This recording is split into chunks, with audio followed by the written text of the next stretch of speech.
स्वागत है साथियों एक बार फिर से आप सभी का वीडियो में। तो आज की जो वीडियो होने वाली है साथियों, जो वर्तमान में आरआरबी के द्वारा रेलवे ग्रुप डी की जो परीक्षा आयोजित की जा रही है साथियों, तो उसमें किस प्रकार के उसमें प्रश्न पूछे जा रहे हैं परीक्षा में और किस प्रकार के प्रश्न आपसे पूछे जा सकते हैं। तो उस संभावित प्रश्नों के आधार पर हमने ये क्लास आपके लिए बनाई है, जो कि बहुत ही महत्वपूर्ण क्लास होने वाली है। यहाँ से आपको निश्चित रूप से प्रश्न देखने को मिलेंगे, एक से अधिक प्रश्न आपको देखने के मिलेंगे, ये गारंटी है। तो साथियों वीडियो में बने रहिए, क्योंकि किस पैटर्न पर प्रश्न पूछे जा रहे हैं और किस पैटर्न पर प्रश्न पूछे जाएंगे, ये बहुत ही महत्वपूर्ण तरीके से आपको इस वीडियो में समझाया गया है और आपके लिए बहुत ही महत्वपूर्ण क्लास होने वाली है। चलिए शुरू करते हैं। देखते हैं साथियों, हम अब भारतीय संविधान के कुछ महत्वपूर्ण अनुच्छेद और संशोधनों के बारे में हम देख लेते हैं कि जो प्रश्न पूछे जा रहे हैं और पूछे जा सकते हैं। तो देखते हैं पहला अनुच्छेद 32 को साथियों डॉक्टर भीमराव अंबेडकर ने संविधान की आत्मा कहा है। तो साथियों किस अनुच्छेद को, आर्टिकल 32 को आर्टिकल 32 को डॉक्टर भीमराव अंबेडकर ने संविधान की आत्मा कहा है। और इसके तहत सुप्रीम कोर्ट कितने प्रकार की रिट जारी कर सकता है? तो 5 प्रकार की रिट जारी कर सकता है। आर्टिकल 32 के तहत किसने इसको संविधान की आत्मा का, डॉक्टर भीमराव अंबेडकर ने इसको कहा। इंपॉर्टेंट हो जाएगा, अच्छे से देख लीजिए। दूसरा देखते हैं मौलिक कर्तव्य साथियों। तो मौलिक कर्तव्य संविधान के भाग 4 ए में है और 42वें संविधान संशोधन 1976 के द्वारा और सरदार स्वर्ण सिंह समिति की सिफारिश पर ये जोड़े गए, जो कि यूएसएसआर से प्रेरित है। तो साथियों जो मौलिक कर्तव्य हैं संविधान के भाग 4 ए में है, 42वें संशोधन 1976 के द्वारा सरदार स्वर्ण सिंह समिति की सिफारिश पर जोड़े गए, जो कि यूएसएसआर से प्रेरित है। तो 2 इंपॉर्टेंट हो गए। तीसरा देखते हैं अनुच्छेद आर्टिकल 61 राष्ट्रपति पर महाभियोग की प्रक्रिया बताता है। तो साथियों राष्ट्रपति पर महाभियोग की प्रक्रिया है साथियों आर्टिकल 61 में है और इसे किसी भी सदन में शुरू किया जा सकता है और इसकी सूचना कितने दिन पूर्व देनी होती है? 14 दिन की पूर्व सूचना पर यह लगाया जाता है। तो साथियों महाभियोग राष्ट्रपति पर आर्टिकल 61 के तहत और किसी भी सदन में शुरू किया जा सकता है। अगला प्रश्न देखते हैं पंचायती राज के 73वें संविधान संशोधन 1992 के 11वीं अनुसूची में 29 विषय में जुड़ा। तो साथियों जो पंचायती राज है ये 73वें संशोधन 1992 के द्वारा 11वीं अनुसूची में जुड़ा और यह सबसे पहले 1959 में राजस्थान के नागौर में लागू हुआ था। कौन सा? पंचायती राज। बहुत इंपॉर्टेंट हो जाएगा साथियों पंचायती राज किसमें, आर्टिकल संविधान के 73वें संशोधन 1992 द्वारा कौन सी अनुसूची, 11वीं अनुसूची, विषय कितने हैं? 29 विषय में ये जुड़ा और सबसे पहले 1959 में राजस्थान के नागौर में लागू हुआ था। अगला देखते हैं आर्टिकल 108 के तहत दोनों सदनों की संयुक्त बैठक राष्ट्रपति बुलाता है, लेकिन इसकी अध्यक्षता हमेशा लोकसभा अध्यक्ष करता है। तो साथ ही संसद के दोनों सदनों की संयुक्त बैठक कौन बुलाता है? राष्ट्रपति बुलाता है, लेकिन इनकी अध्यक्षता लोकसभा अध्यक्ष करता है। और वर्तमान में लोकसभा अध्यक्ष आपसे पूछ ले जाए तो कौन हो जाएंगे? ओम बिरला है वर्तमान में लोकसभा अध्यक्ष। चलिए अगला देखते हैं।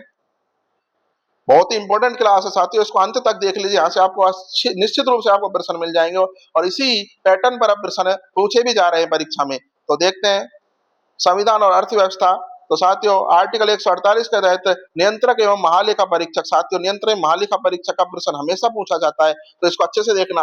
तो साथियों सीएजी जो नियंत्रक एवं महालेखा परीक्षक है, इसकी जो नियुक्ति है वो किसके द्वारा की जाती है? साथियों ये राष्ट्रपति के द्वारा की जाती है और इसे पब्लिक पर्स का संरक्षक भी कहते हैं। किनको?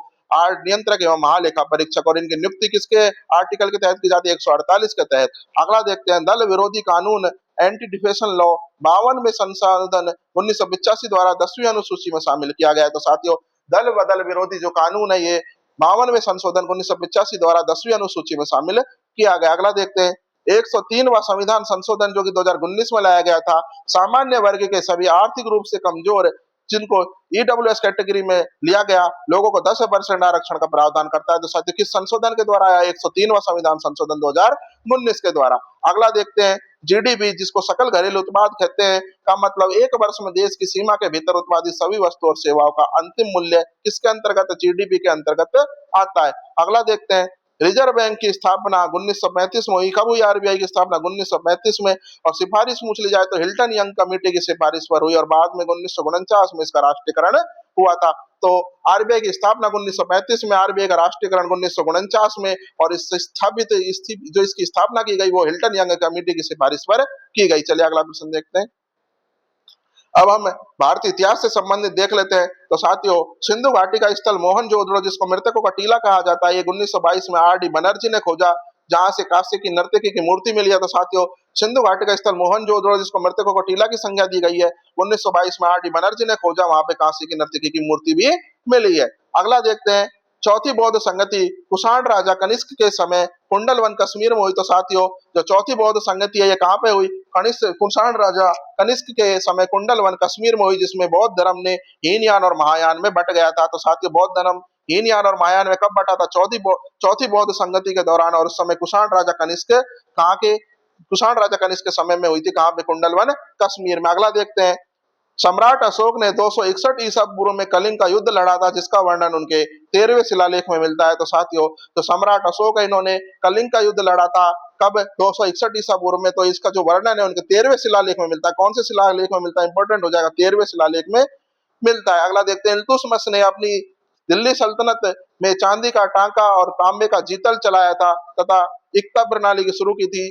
तो साथियों दिल्ली सल्तनत में चांदी का टंका और तांबे का जो जीतल चलाया था, इसकी जो एकता प्रणाली की शुरुआत किसने की थी? साथियों इल्तुतमिश ने की थी। अगला देखते हैं, 1757 के प्लासी युद्ध में रॉबर्ट क्लाइव ने सिराजुद्दौला को हराया, जिसमें भारत में ब्रिटिश राजनीतिक सत्ता की नींव पड़ी। तो साथियों प्लासी का युद्ध में रॉबर्ट क्लाइव ने किसको हराया? सिराजुद्दौला को हराया। कब हराया? 1757 में प्लासी का युद्ध हुआ था, और इसी से ब्रिटिश राजनीतिक सत्ता की नींव पड़ी थी। चलिए अगला देखते हैं, आधुनिक भारत और स्वतंत्रता संग्राम देख लेते हैं। तो साथियों 1857 की क्रांति 10 मई 1857 को कहां से शुरू हुई? मेरठ से शुरू हुई थी 1857 की क्रांति 10 मई को।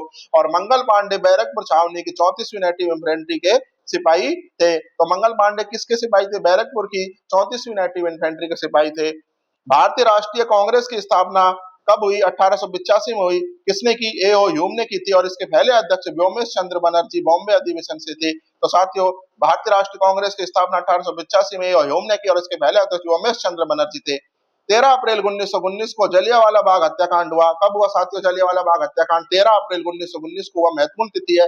इसके विरोध में रविंद्रनाथ टैगोर ने अपनी नाइटहुड की उपाधि लौटा दी थी। तो साथियों जलियांवाला बाग हत्याकांड के विरोध में या फिर विरोध में अपनी कौन सी उपाधि लौटा दी थी? नाइटहुड की उपाधि लौटा दी। किन्होंने? रविंद्रनाथ टैगोर ने। अगला देखते हैं, 1922 के चोरा चोरी कांड गोरखपुर में पुलिस स्टेशन जलाना के कारण गांधी जी ने असहयोग आंदोलन वापस ले लिया था। तो साथियों 1922 में कौन सा कांड हुआ? चोरा कांड हुआ गोरखपुर में, पुलिस स्टेशन को जलाना, और इस कारण गांधी जी ने असहयोग आंदोलन वापस ले लिया था। अगला देखते हैं, 12 मार्च 1930 को दांडी मार्च का आयोजन हुआ। साथियों 12 मार्च 1930 साबरमती से शुरू हुआ था दांडी मार्च, और 6 अप्रैल को नमक कानून तोड़कर सविनय अवज्ञा आंदोलन की शुरुआत हुई। तो दांडी मार्च कब शुरू हुआ?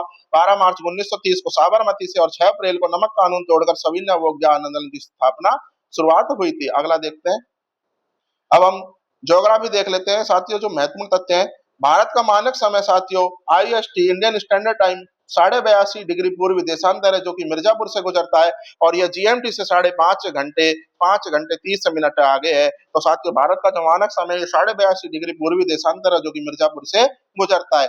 दक्षिण भारत की सबसे ऊंची चोटी कौन सी हो जाएगी साथियों? अनाईमुडी हो जाएगी, जो केरल में है। और नीलगिरी की पहाड़ियों की सबसे ऊंची चोटी डोडा बेटा हो जाएगी। तो साथियों दक्षिण भारत की सबसे ऊंची चोटी अनाईमुडी केरल, और जबकि नीलगिरी पहाड़ियों की सबसे ऊंची चोटी डोडा बेटा हो जाएगी। नर्मदा और ताप्ती नदियों में रिफ्ट घाटी से होकर बहती है। तो साथियों नर्मदा और ताप्ती नदियां जो रिफ्ट घाटी से होकर बहती है, और डेल्टा बनाने के बजाय एस्चुअरी या ज्वारनद मुखम बनाती है। साथियों क्या बनाती है? एस्चुअरी या ज्वारनद मुखम बनाती है। कौन सी? नर्मदा और ताप्ती नदी, और ये कहां से बहती है? रिफ्ट घाटी से होकर बहती है। तो अगला देखते हैं, समताप मंडल में ओजोन परत पाई जाती है। तो साथियों इंपॉर्टेंट क्वेश्चन है, ओजोन परत किस मंडल में पाई जाती है? तो ये क्षोभ मंडल में नहीं है, समताप मंडल में पाई जाती है। और मौसम संबंधी सभी घटनाएं क्षोभ मंडल में होती है। तो साथियों मौसम संबंधी सभी घटनाएं किसमें? क्षोभ मंडल में होती है। और ओजोन परत की बात करें तो ओजोन परत साथियों समताप मंडल में पाई जाती है।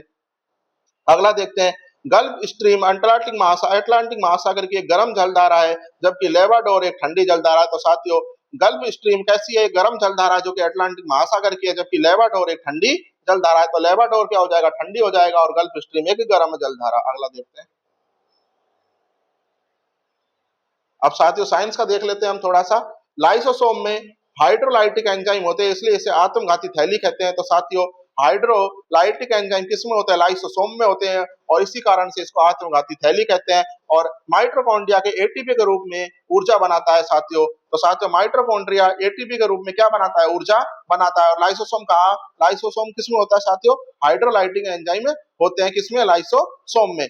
और अब देखते हैं विटामिन B12 का साथियों जो नाम हो जाएगा वैज्ञानिक वो क्या हो जाएगा, साइनोकोबालामिन। तो विटामिन बी 12 को क्या कहा जाता है, साइनोकोबालामिन कहा जाता है। में कोबाल्ट धातु पाई जाती है, इसकी कमी से पर्निशियस एनीमिया खून की कमी होती है। तो साथियों विटामिन बी 12 साइनोकोबालामिन में कोबाल्ट धातु पाई जाती है और इसकी कमी से पर्निशियस एनीमिया अर्थात खून की कमी होती है। किसकी वजह से, विटामिन बी 12 या साइनोकोबालामिन। आरबीसी का जीवन काल 120 दिन होता है साथियों। तो आरबीसी का जो जीवन काल होता है कितना होता है, 120 दिन होता है। और इसका जो कब्रिस्तान है वो किसको कहा जाता है, प्लीहा को कहा जाता है। और डेंगू में प्लेटलेट्स कम हो जाते हैं। तो साथियों डेंगू रोग के कारण व्यक्ति मानव शरीर में प्लेटलेट्स कम हो जाती हैं। अगला प्रश्न देखते हैं, पीयूष ग्रंथि को मास्टर ग्रंथि कहते हैं। तो साथियों किस ग्रंथि को मास्टर ग्रंथि कहा जाता है, पीयूष ग्रंथि को कहा जाता है। और यकृत जो कि लीवर होता है, इसको मानव शरीर की सबसे बड़ी ग्रंथि और यही क्या पित्त का निर्माण करती है। तो साथियों मानव शरीर की सबसे बड़ी ग्रंथि कौन सी हो जाएगी, यकृत हो जाएगी और ये पित्त का निर्माण करती है। अगला देखते हैं, मानव हृदय में 4 कक्ष होते हैं। साथियों मानव के हृदय में कितने कक्ष होते हैं, 4 कक्ष होते हैं। पेस मेकर हृदय की धड़कन इलेक्ट्रिक सिग्नल को उत्पन्न करने का काम करता है। तो साथियों हृदय की जो धड़कन है इसको उत्पन्न करने का काम कौन करता है, पेस मेकर करता है। और इसमें कितने मानव हृदय में कितने कक्ष होते हैं, हार्ट में 4 कक्ष होते हैं। अब साथियों हम थोड़ा जीव विज्ञान को देख लेते हैं। तो टीबी, हैजा और टाइफाइड जीवाणु किससे होते हैं साथियों, बैक्टीरिया से होते हैं। प्रश्न पूछ लिया जाता है कि बैक्टीरिया जनित रोग कौन से हैं। तो टीबी, हैजा और टाइफाइड जीवाणु से होते हैं, जबकि डेंगू, पोलियो और एड्स विषाणु से होते हैं। तो साथियों ये बहुत ही इंपॉर्टेंट लाइन हो जाएगी, यहाँ से निश्चित रूप से एक प्रश्न मिलेगा।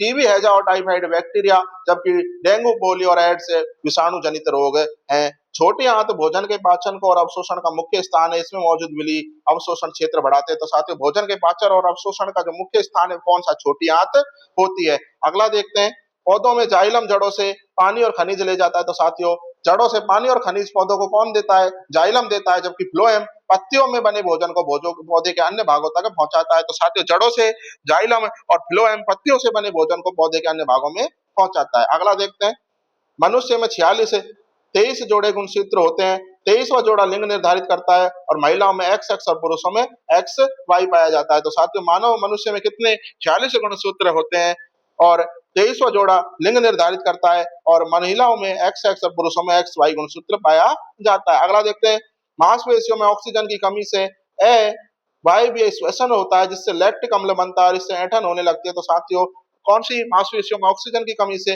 अवायवीय श्वसन होता है, जिससे लैक्टिक अम्ल बनता है और ऐंठन होने लगती है। भौतिक विज्ञान के देख लेते हैं साथियों अब प्रश्न है, यहाँ से भी निश्चित रूप से प्रश्न आता है हर बार। न्यूटन का प्रथम नियम किसके नाम से जाना जाता है, जड़त्व के नियम से। तो बस के अचानक रुकने पर आगे गिरना, ये किसका, न्यूटन का प्रथम नियम जड़त्व का नियम हो जाएगा। और तीसरा नियम क्या होता है, क्रिया प्रतिक्रिया का नियम होता है। तो जो रॉकेट उड़ना है क्रिया प्रतिक्रिया न्यूटन के तीसरे नियम के तहत आता है। पहला नियम क्या हो जाएगा, जड़त्व का नियम हो जाएगा। गतिज ऊर्जा के डॉट ई बराबर 1/2 mv² में वस्तु का वेग दोगुना कर दिया जाए तो उसकी गतिज ऊर्जा भी 4 गुना हो जाती है। यदि साथियों गतिज ऊर्जा में वस्तु का वेग 2 गुना कर दिया जाए तो उसकी जो गतिज ऊर्जा है वो कितनी हो जाएगी, 4 गुना हो जाएगी। दंत चिकित्सक अवतल दर्पण का प्रयोग करते हैं, जबकि वाहनों में देखने के लिए पीछे उत्तल दर्पण लगा होता है। तो साथियों इंपॉर्टेंट हो जाएगा, वाहनों में जो रियर व्यू देखने के लिए, पिछला व्यू देखने के लिए जिस दर्पण का प्रयोग होता है वाहनों में, वो उत्तल दर्पण होता है, हमेशा प्रश्न आता है। और दंत चिकित्सक अवतल दर्पण का प्रयोग करते हैं।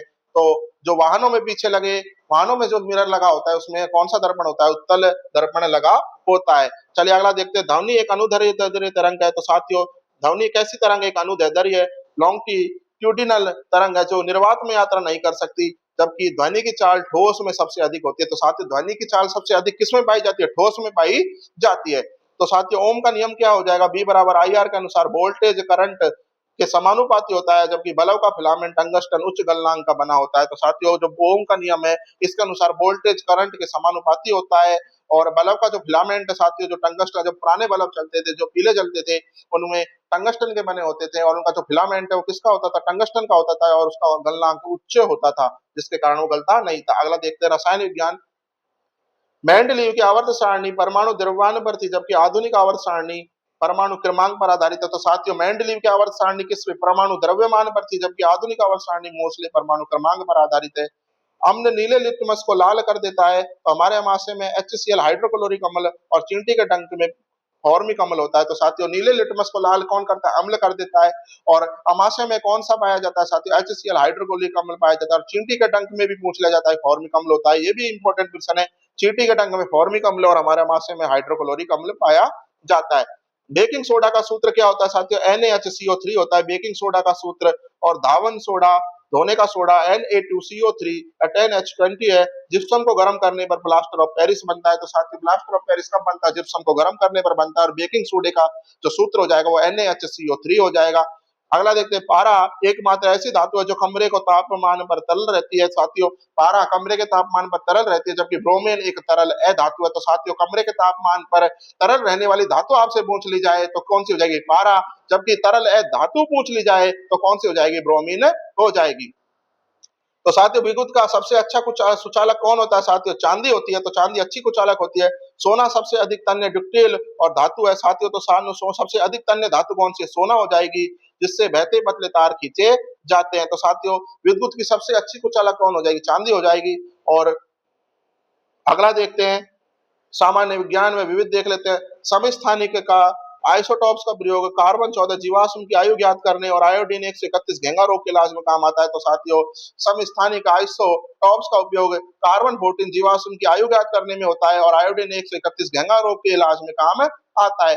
और ध्वनि की जो तारत्व पिच होती है और उसकी जो आवृत्ति फ्रीक्वेंसी पर निर्भर करती है। तो साथियों ध्वनि की आवृत्ति तारत्व उसकी आवृत्ति पर निर्भर करता है, जबकि उसकी प्रबलता आयाम पर काम करती है।